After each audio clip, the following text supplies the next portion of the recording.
സുഹൃത്തുക്കൾ, ഇന്ന് നമ്മൾ ചെയ്യുന്ന വീഡിയോ കർണാടകയിലുള്ള ഹംപി എന്ന ഗ്രാമത്തിലെ വിട്ടല ക്ഷേത്രത്തെ പറ്റിയാണ്. അപ്പോൾ വിട്ടല ക്ഷേത്രം എന്ന് പറയുന്നത്, വിട്ടല എന്ന് പറയുമ്പോൾ വിഷ്ണുവിൻ്റെ വേറൊരു രൂപമാണ്. അപ്പോൾ അവിടുത്തെ ആൾക്കാർ ആരാധിച്ചിരുന്ന ഒരു വിഷ്ണുവിൻ്റെ രൂപത്തെയാണ് വിട്ടല എന്നൊരു രൂപം. അതിന് വിട്ടല പ്രഭുവിൻ്റെ അല്ലെങ്കിൽ വിട്ടല ദൈവത്തിന് വേണ്ടിയുള്ള ഈ അമ്പലമാണ് വിട്ടല ക്ഷേത്രം. ഇത് ഹംപി ഗ്രാമത്തിലെ തുംഗഭദ്ര നദിയുടെ കിഴക്ക് വടക്ക് ഭാഗത്തായിട്ടാണ് സ്ഥിതി ചെയ്യുന്നത്. രാവിലെ 8:30 മണി മുതൽ 5:30 മണി വരെയാണ് ഈ യുനെസ്കോവിൻ്റെ സംരക്ഷണത്തിലുള്ള ഈ ഒരു മോണുമെൻ്റ് ജനങ്ങൾക്ക് വേണ്ടി തുറന്നു കൊടുത്തിരിക്കുന്നത്. എല്ലാ ദിവസവും തുറന്നു കൊടുത്തിട്ടുണ്ട്. ചില സ്ഥലങ്ങളിൽ നമുക്കറിയാം, ഇപ്പോൾ ആർക്കിയോളജി മ്യൂസിയം ഒരു ദിവസം അവധിയായിരിക്കും, മിക്കവാറും തിങ്കളാഴ്ച ആയിരിക്കും. അത് ഇന്ത്യയിൽ അവിടെ പോലും അങ്ങനെ തന്നെ ആയിരിക്കും. അപ്പോൾ അമ്പലത്തിൻ്റെ പ്രത്യേകത എന്ന് വെച്ച് കഴിഞ്ഞാൽ, ഹംപിയിലെ ഇന്ന് നമ്മൾ കാണുന്ന ഏറ്റവും വലിയ പുരാതനമായിട്ടുള്ള ഒരു അമ്പലം ആണ് വിട്ടല ക്ഷേത്രം. നമുക്ക് നടന്നു പോവാം. നടന്നു പോകുന്ന വഴിയിൽ നമുക്ക് പുഷ്കരണി കാണാം. അവിടുത്തെ വലിയ കുളങ്ങൾ, ഈ കുളം എന്ന് പറയുമ്പോൾ അതിൻ്റെ പടവുകൾ നോക്കിയാൽ ഭംഗി മനസ്സിലാവും. അതിന് പുഷ്കരണി എന്നാണ് പറയുന്നത്. മിക്ക അമ്പലങ്ങളിലും ചെറുതും അല്ലെങ്കിൽ വലുതായിട്ട് പുഷ്കരണികളുണ്ട്. അപ്പോൾ ഇതും നമ്മൾ വിട്ടല അമ്പലത്തിലോട്ട് പോകുന്ന വഴിയിൽ കാണുന്ന ഒരു പുഷ്കരണിയാണ്. ഈ അമ്പലത്തിൻ്റെ ഇടതും വലതുമായിട്ട് കരിങ്കൽ തൂണുകൾ ഒരു 4 അടി 5 അടി പൊക്കത്തിൽ നിൽക്കുന്നത് കാണാം. ഇതാണ് പുഷ്കരണി. ഇതിൻ്റെ സൈഡ് നോക്കിക്കഴിഞ്ഞാൽ നമുക്കറിയാം അതെങ്ങനെയാണ് കെട്ടി ഉണ്ടാക്കിയേക്കണത്. നടുക്ക് ചെറിയൊരു മണ്ഡപം നമുക്ക് കാണാം. അതിൽ ദൂരെ വലത്തുവശത്തായിട്ട് 3-4 പാറക്കൂട്ടങ്ങൾ, മലകൾ കാണാം. അവിടെയൊക്കെ ചെറിയ അമ്പലങ്ങളും അവിടുന്ന് മന്ത്രോച്ചാരങ്ങൾ നമുക്ക് കേൾക്കണമുണ്ട്. ഈ ദൂരം ശരിക്കും പറഞ്ഞാൽ നല്ലൊരു ദൂരമുണ്ട്. നടക്കുകയാണെങ്കിൽ ഒരു 10 മിനിറ്റോളം എടുക്കും. അതിനുവേണ്ടി അവരവിടെ ഇലക്ട്രിക് കാർ ഇട്ടിട്ടുണ്ട്. 10 രൂപയാണ് ഫീസ്. അത് അങ്ങോട്ടും ഇങ്ങോട്ടും കൂടിയാണ് കേട്ടോ. ഏകദേശം 15 പേർക്ക് സുഖമായിട്ടിരുന്ന് പോകാം. ഇപ്പോൾ ഇവിടുത്തെ കാലാവസ്ഥയെ പറ്റി പറയുമ്പോൾ, ശരിക്കും ഏപ്രിൽ നമ്മുടെ വെക്കേഷൻ, നാട്ടിലെ വെക്കേഷൻ സമയത്ത് ഏപ്രിൽ മുതൽ ജൂൺ എന്ന് പറഞ്ഞാൽ ഏറ്റവും കൂടുതൽ ചൂടുള്ള സമയമാണ്. ചില ദിവസങ്ങളിൽ 42 ഡിഗ്രി സെൽഷ്യസ് വരെ വരാറുണ്ട്. അത് കഴിഞ്ഞാൽ ജൂൺ കഴിഞ്ഞ് ജൂലൈ മുതൽ സെപ്റ്റംബർ വരെ മഴയാണ്. ഏറ്റവും കുറവ് ആൾക്കാർ വരുന്ന സമയവും ആ മഴക്കാലത്താണ്.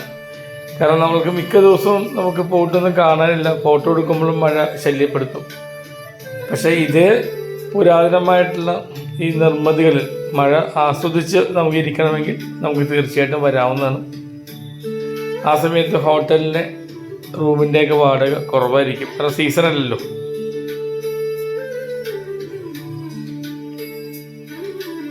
അപ്പോൾ ഈ അമ്പലത്തിനെ പറ്റി പറഞ്ഞാൽ, ഇത് 1412-ലാണിത് പണിയുന്നത്. അത് കഴിഞ്ഞാൽ വീണ്ടും ഒരു 100 വർഷം കഴിഞ്ഞപ്പോൾ വിജയദേവരായരുടെ കാലഘട്ടത്തിലാണ് ഇതിലോട്ട് കൂടുതൽ മണ്ഡപങ്ങൾ കൂട്ടിച്ചേർക്കുന്നത്.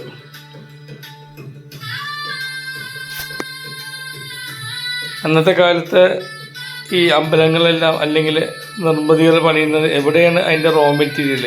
ഇപ്പോൾ നമ്മൾ ബദാമിൽ നോക്കിയാൽ അറിയാം, റെഡ് ലൈം സ്റ്റോണിലാണ് പണിതിരിക്കുന്നത്. ഇവിടെ കരിങ്കല്ലാണ് കൂടുതൽ ഉപയോഗിച്ചേക്കുന്നത്. അപ്പോൾ അങ്ങനത്തെ മലകളുള്ള സ്ഥലത്താണ് ട്രാൻസ്പോർട്ടേഷൻ ഒന്നും ആ കാലഘട്ടത്തിലില്ലല്ലോ. അതുകൊണ്ട് ഈ മലകൾ എവിടെയാണ് അതിൻ്റെ റിസോഴ്സ്, അവിടെ ആയിരിക്കും നിർമ്മിതികൾ നിർമ്മിച്ചിരിക്കുന്നത്.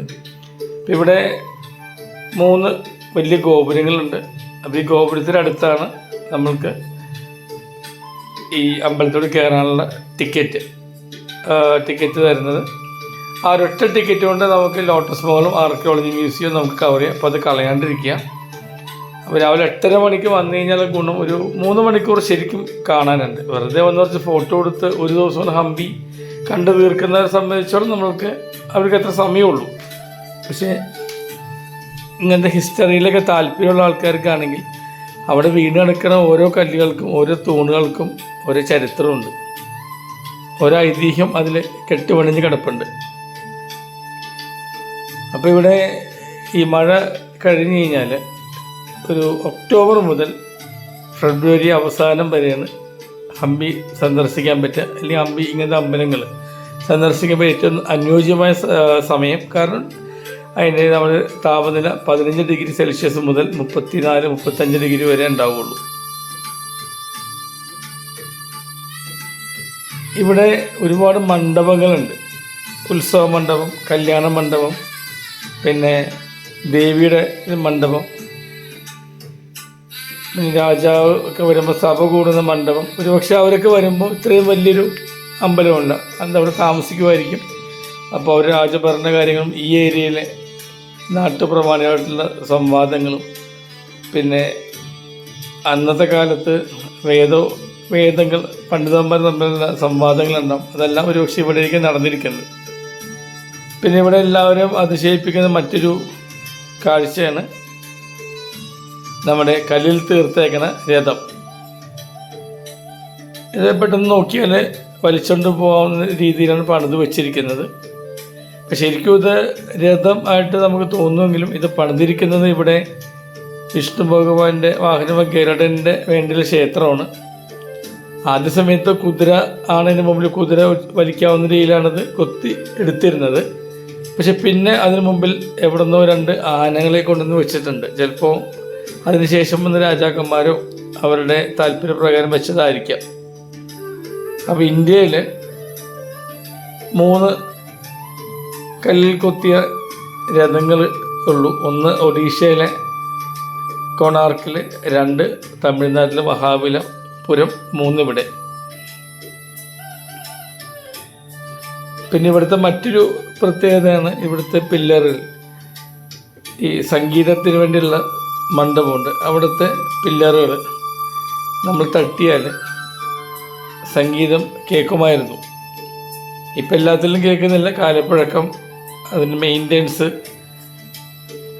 ഇല്ലാത്തതുകൊണ്ടായിരിക്കാം. അപ്പോൾ വളരെ കുറച്ച് തൂണുകൾ മാത്രം അത് കേൾക്കാൻ പറ്റുന്നുള്ളൂ. പണ്ടങ്ങനെ ഇല്ലായിരുന്നു. ഈ സംഗീത മണ്ഡപത്തിലെ ഏത് തൂണിൽ നമ്മൾ തട്ടിയാലും നമുക്ക് സ്വരങ്ങൾ കേൾക്കാമായിരുന്നതാണ് പൂർവികർ പറയുന്നത്. അപ്പോൾ അവിടെ കുറച്ച് മെയിൻ്റെനൻസ് ഒക്കെ നടക്കുന്നുണ്ട് കേട്ടോ.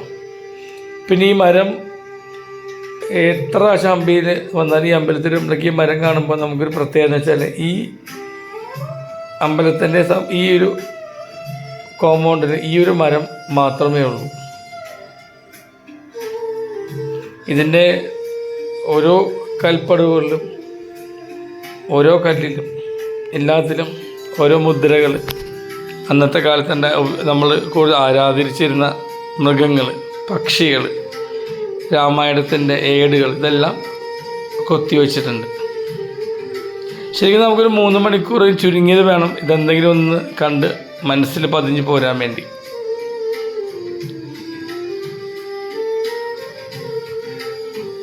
ഈ താഴെ പാകിയ കല്ലുകൾ ഒരു കാലഘട്ടത്തിൽ ഒരുപാട് ആൾക്കാരെ കാൽപ്പാട് പതിഞ്ഞായിരിക്കും. രാജാക്കന്മാരുണ്ടാവും, മന്ത്രിമാരുണ്ടാവും, പണ്ഡിതരുണ്ടാവും, സാധാരണ ആൾക്കാരുണ്ടാവും, പോരാളികളുണ്ടാവും. പലരുടെയും വേർപ്പിൻ്റെ ഫലമാണ് നീ കാണുന്നത്.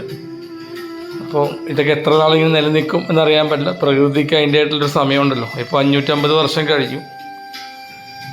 അപ്പോൾ ഇങ്ങനെ താല്പര്യമുള്ള ആൾക്കാരാണെങ്കിൽ തീർച്ചയായിട്ടും നിങ്ങൾ ഹംപിയിൽ ചെല്ലണം, സമയം ചെലവഴിക്കണം, കാണണം. Thank you.